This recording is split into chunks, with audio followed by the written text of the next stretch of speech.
The theme of the conference is very much about cities, and there's this idea that underlines all of this, that the future of this planet is all about bringing people together into cities. Cities are the places where people will be able to travel the least amount, so they can intensify energy use, they can intensify use of all of our resources. So cities really are the places that are the future, arguably, of global expansion. And how do you go about then creating that densification and intensification of usage? So if you're in a grid city like New York here, we've been learning over the last 24 hours about the complicated zoning arrangements which allow individual plots to be traded, to allow people to build tall buildings on plots, which can work very well in a city which is regulated in this fashion. In Europe, life is a little bit different. The history of places like Paris, for instance, with its ordonnance set by Napoleon, back in the 18th century, 19th century, which sets out rules about how high you can build, how far you have to set back, the widths of streets. And so here, for instance, tall buildings have had to go outside of La Défense, go outside of the main area of the city centre itself. And London has a similar kind of arrangement with its higgledy-piggledy evolution over history, over time, and tall buildings had to go initially out to Canary Wharf, and then only recently has the City of London itself begin to start to respond to that. Obviously, we saw Irvine Seller's wonderful building, the Shard, on the other side of the Thames. And so we've had to sort of think of a way of building cities and integrating density and intensification into these complex old street patterns, which are very different from the grid cities, I would argue, of the States and to a certain extent in the Far East and in the Middle East, the other examples that we've seen all around us here at the conference. So at King's Cross, we were looking at developing over 67 acres of land, the white area in the middle of this project here. 67 acres, which was essentially set between two major transport interchanges, the St Pancras station and the King's Cross station, but also 67 acres, which was sort of set in an area of a really interesting piece of London, slightly neglected. Certainly there was a lot of trouble there with that land in terms of antisocial uses over the last few years, which we've changed quite significantly, clearly. But also an area which had the British Museum around it, a knowledge quarter which has been springing up, and right close to Russell Square and close to the sort of the West End of London. So a piece of land which had been neglected for a long time. And we went out and started thinking about how we were going to go about developing this area. Crucial to this, and again, this is a theme that's come across many times in a lot of presentations, was about investment in transport. Over £2 billion was invested in infrastructure in and around St Pancras, this wonderful new international station which took the high-speed 1 link coming in from Paris and from Brussels into London. And next to that, King's Cross Concourse itself, a new underground station, a new station for King's Cross, opening up the wonderful old historical frontage of King's Cross Station itself and a brand new square. And what that meant for our development opportunity was that this was a site which actually, we would argue, is the best connected, we think in Europe, never mind just in the UK. There are more underground local lines that run through the whole of King's Cross and St Pancras than anywhere else on the network.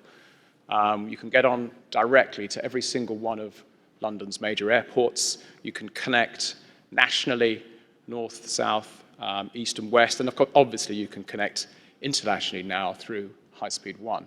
So we had this wonderful confluence of people coming into a central area, And of course, in the past, what they used to do is once they got to King's Cross, they would get the hell out of it as quickly as they possibly could because there was nothing to do there. So we had to come up with an idea of how we were going to capture those people and provide, as Stephen says, a new piece of city for them to enjoy. And we've been working on this project since 2000. The first thing that we did was go out and get a planning permission, which is what we've got an entitlement over here. And what was really interesting about this was that while we were able to achieve an overall area of about 8 million square feet, of which just over half is essentially offices, commercial space, and around about a quarter of it is residential. Actually, what's really interesting, and the thing that we have been able to use to really make the place the attractive piece of city that it is now, is actually those little green and brown bits. It's the 20% of retail, of leisure, of hotel culture, education, which are the bits of the mix of the use, which has actually brought the place alive.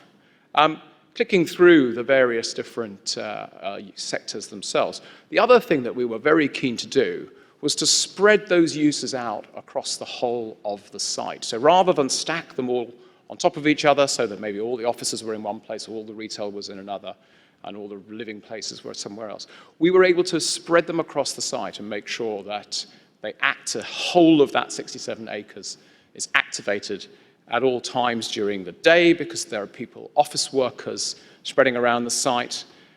We've been able to attract an amazing number of companies from the likes of Google through to Louis Vuitton and most recently Universal Music, Havas, a big advertising agency, and a whole AstraZeneca part of the, coming from the sort of technical side of things, and biotech. So just a whole different range of occupiers taking space, and we are obviously still got quite a few more to go. Residentially wise, again, the buildings are spread out. They're not all clustered into one little area. There's a complete mix between what we call affordable and intermediate housing, so just under 40% of all the residential that we're providing is specially designated for people, either socially for rent or through intermediate product for affordable housing, and then some pure luxury, like for instance the gas holder triplets building, which are taking an old gas holder guide frame, 3 of them in fact, and building brand new luxury residential in the center of those, and that's just coming out of the ground now. But as I said before, the key to making the place itself as vibrant as possible sits with the retail areas and with the hotel and leisure. So here we have over 500,000 square feet of retail. Now what we could have done was stick all that in one place, turn it into maybe a 6 or 7 story vertical mall. But no, we set it out, we laid it out as over 4 linear kilometers of places to eat, drink, and shop to animate the ground floor of all the various different buildings, regardless of the uses above, whether they're offices or other uses. And then right in the heart of the project is where we were able to put the culture, the leisure, the education. And key to this was Central St. Martin's, part of the University of the Arts, which is one of the leading fashion and design colleges in the world, taking brand new space right in the center of the building of our master plan, taking in front of an old historic building. So this sort of mix of activity, which we were able to do by virtue of the fact that we could spread it horizontally, has all basically been pulled together and tied together by over 40% of the ground plane being public realm, principal public space. So that's 20 new streets and 10 new public squares that we're creating here, which are then provide access to all these various different activities and everything around them. But what was also very interesting about those different sectors and the different uses that we've been able to enjoy was that we started this in 2008. We started this just after Lehman Brothers. But what we were able to do was to build out the educational uses, the hotel uses, student accommodation, some affordable housing. Between 2008 and 2012, we were able to actually use the arguably not so valuable uses to get real momentum going within the project itself. This was the activity that we did here. We took all of the funds that we achieved from sales to various different institutions and invested them back into the public realm, into the infrastructure themselves. So that meant that by 2013-15, when the likes of Google began to start getting interested, when the commercial market came back, the residential market came back, we had in a position where essentially by the end of this year, we will have got almost 100% of the public realm built and all these buildings well on their way, and obviously much more of a sort of commercial success now that the market is there with us. But it was those mixed-use elements which were the things which allowed us to work through the cycles of the property world in order to be able to bring this forward. Which again is obviously very different if you're going to be building one tall building as opposed to a number of low-lying ones. Now we've been very lucky with the history of the place. These are the old marshalling yards of the Industrial Revolution. I think this is about 1865. You can see the railway lines coming in, serving both St Pancras and King's Cross, and then into the goods yards behind. And effectively, these buildings would be, this is the old granary building. Grain would be brought down from the north and the east of the UK, of England, stored here and then distributed along the canal. And we've brought all of this back into use. We've been able to use this history as a way of activating and making the place come alive. We've opened up the canals. The university brought 4,500 students into the center of the place, bringing a kind of feeling of fashion, of vibrancy, of real sort of, a place that people enjoy at every time of the day and throughout the week. So there's retail coming forward. We've got some extraordinary new projects with Thomas Heatherwick coming forward in the next year or two. We're opening shops, opening restaurants. Food and drink is fundamental to making a place. We've been able to put restaurants into the ground floor of every single one of the office buildings, and that's become a way of making a place a destination. That involves eating out in the public realm. We ensure that even for London and England, would you believe it, there are places where you can actually sit out and enjoy the opportunity to sit on a street or to sit on a square. And of course, all this around fabulous public realm, these 10 new squares that we've built. Lots of different character places, hard spaces, soft spaces, green spaces, places for kids to run around and enjoy. And that involves a lot of work in terms of programming, event activation, things going on at all times of the day throughout the year. This was watching Wimbledon, for instance. We put a screen up for people to enjoy. And all while over £1 million is being spent every day in construction on this site. So the beauty of being able to populate ground floor uses like this is that you can actually bring the city alive throughout the whole development process itself. We have arts installations like this swimming pool where you can actually swim in a natural pond 2.5 meters up in the air, right in the middle of this great construction site.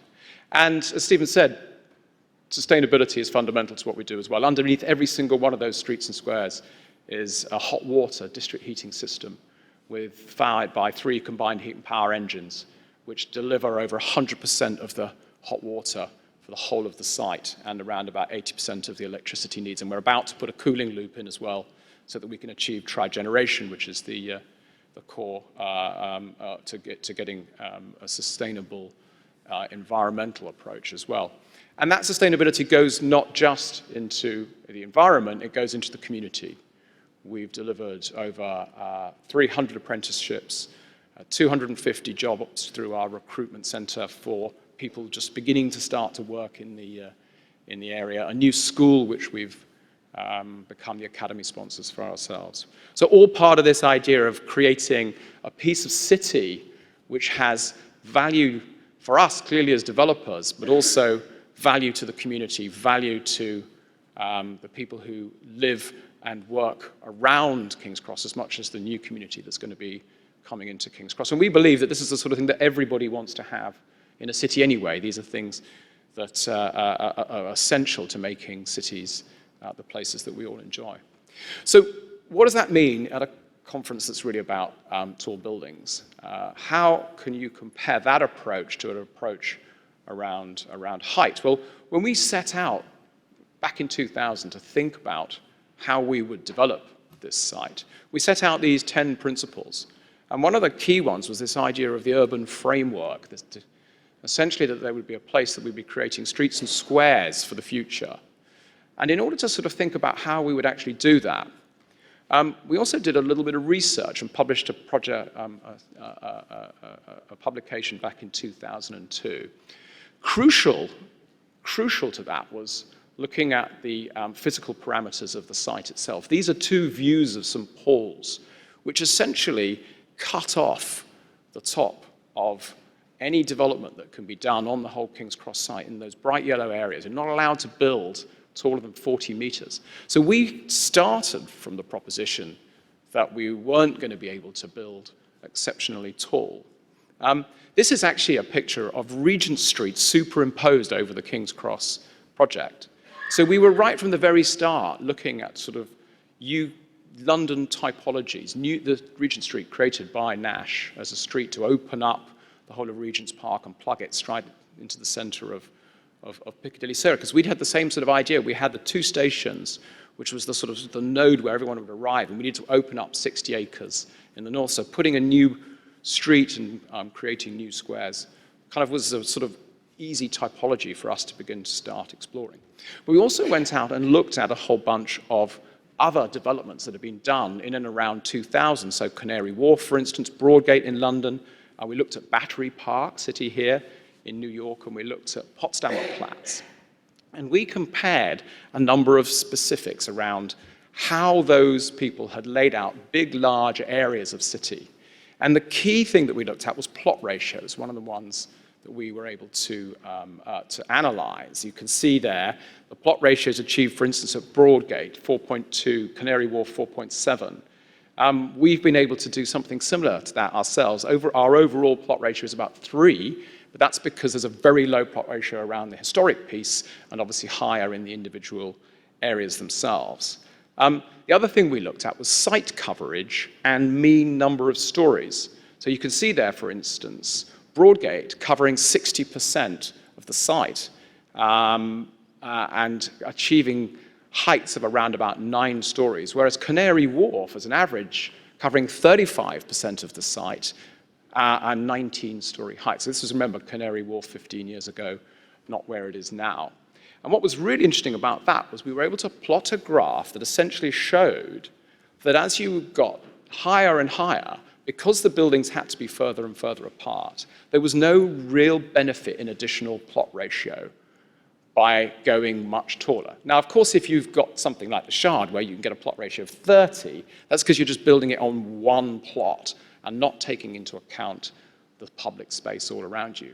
I'd be very interested to take some of this research and look at some of the towers that are being built around here and understand exactly how much public space has to be left around these buildings in order to make the places livable and to create the backdrop the foreground for the buildings themselves.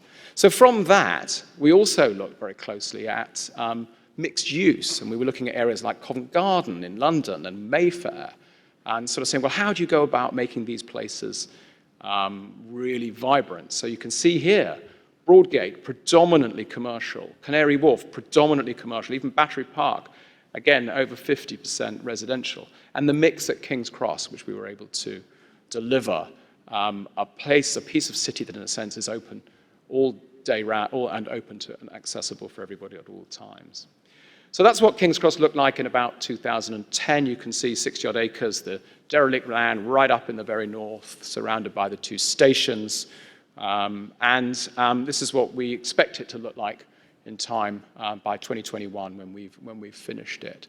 Now, we haven't actually designed some of those most, the last buildings that we're doing now. So we've been able to evolve the design of the place as we've gone on, essentially around this public realm. And we've been able to create real value out of this. Office values in central London, we've actually been able to double the value of King's Cross in the last 5 years or so. Now, some of that has obviously just been the fact that London offices and London residential have obviously been on a bit of a bit of a great trajectory. But actually what you can see is that we've been able to do it in comparison with the rest of London. We've overtaken almost everywhere except now the West End, which has always been the most desirable. And we're right up there next to Victoria. So we've been able to use this approach to create a place that's highly desirable in terms of both working, and indeed I'd have the same graph for residential as well. So as Stephen said, we've been doing this for a long time. Back in '93, we actually started out in Birmingham, in fact, building Brindley Place. This is what the place looked like in '93 when we bought it. In '95, you can see we'd set out the streets and the squares in a very similar way by building that public realm first, and then only then building the buildings around it. This is Birmingham 2 or 3 years ago when we finished with it. So we were able to use a similar kind of approach. Again, interestingly, in '93, building through the '90s recession, concentrating on public realm, concentrating on placemaking. And we're now going forward, working actually with the Related Group, who are one of the main sponsors here, and obviously doing Hudson Yards, on a new project up at Brent Cross, Cricklewood, 10, 15 minutes away, a brand new from King's Cross, that is, not here. Brand new station being built on a new railway line. And again, ideas about placemaking absolutely at the heart of our approach.